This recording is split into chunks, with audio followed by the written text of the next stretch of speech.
3.3 Koneksi antar materi pengelolaan program yang berdampak pada murid. Hal-hal menarik dari pembelajaran modul materi ini adalah ketika aset-aset yang ada di sekolah dipetakan dan dimanfaatkan sebagai suatu program yang berdampak pada murid dengan tahapan bagja yang sangat menarik.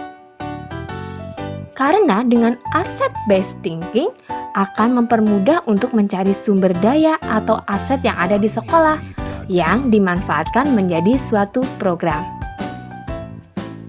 Selain itu, adanya kemampuan merancang dan mengelola program tersebut dibekali dengan adanya pengetahuan tentang manajemen resiko sehingga mampu melaksanakan monitoring, evaluasi,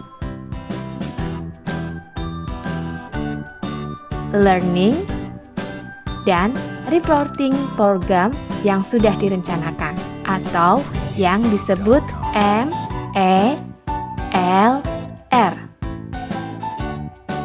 Hal tersebut menjadi pengalaman baru dalam merancang dan mengelola serta melaporkan program yang berdampak pada murid.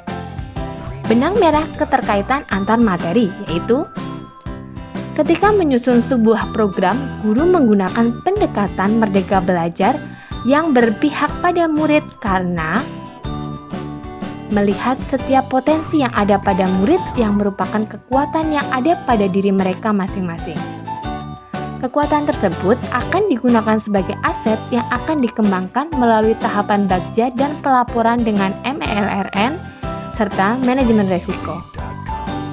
Kaitan antara pemetaan sumber daya dengan perencanaan program sekolah yang berdampak pada murid.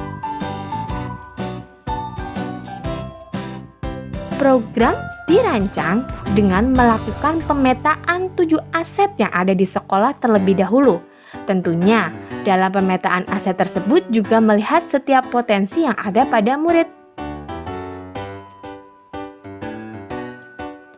Sehingga akan terlihat sumber daya atau aset yang dimiliki oleh sekolah.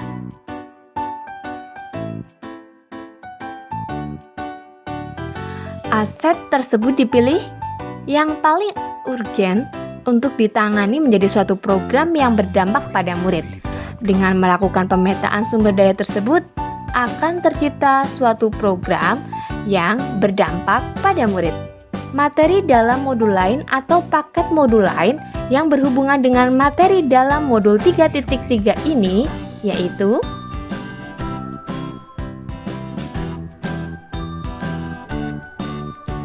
Filosofi Pendidikan Ki Hajar Dewantoro. Dengan adanya program sekolah yang berdampak pada murid, guru bertugas menuntun murid sesuai dengan kodrat alam dan kodrat zaman, sehingga terlaksananya merdeka belajar. Inquiry, apresiatif, dan bagja. Program yang dirancang di sekolah menggunakan tahapan bagja yang dikembangkan berdasarkan asset-based thinking melalui pemetaan 7 aset modal utama yang dimiliki sekolah sehingga sekolah akan tumbuh dan berkembang sesuai karakteristik dalam mewujudkan program sekolah yang berdampak pada murid. Pengelolaan program yang berdampak pada murid. Program sekolah yang berdampak pada murid akan terwujud dan berjalan dengan lancar dengan adanya pemanfaatan aset sekolah berdasarkan pemetaan 7 aset utama sebagai kekuatan sekolah yang dikelola secara optimal. Kekuatan yang dimiliki sekolah harus dimanfaatkan secara maksimal mungkin untuk mencapai tujuan sekolah sehingga kita harus berpikir positif dan memandang segala sesuatu berbasis aset. Kaitan materi tersebut dengan peran sebagai guru penggerak. Peran sebagai guru penggerak menuntun murid. Sesuai filosofi pendidikan Ki Hajar Dewantoro yaitu dengan kodrat alam dan kodrat zaman serta dengan visi guru penggerak yaitu mandiri, reflektif, kolaboratif, inovatif, dan berpihak pada murid. Memetakan kebutuhan belajar murid sehingga murid dapat tumbuh, berkembang sesuai dengan potensi dan bakatnya. Mewujudkan visi dan misi sekolah dengan tahapan bagja dalam mengenali kekuatan dan potensi yang dimiliki sekolah. Terima kasih. Wassalamualaikum warahmatullahi wabarakatuh.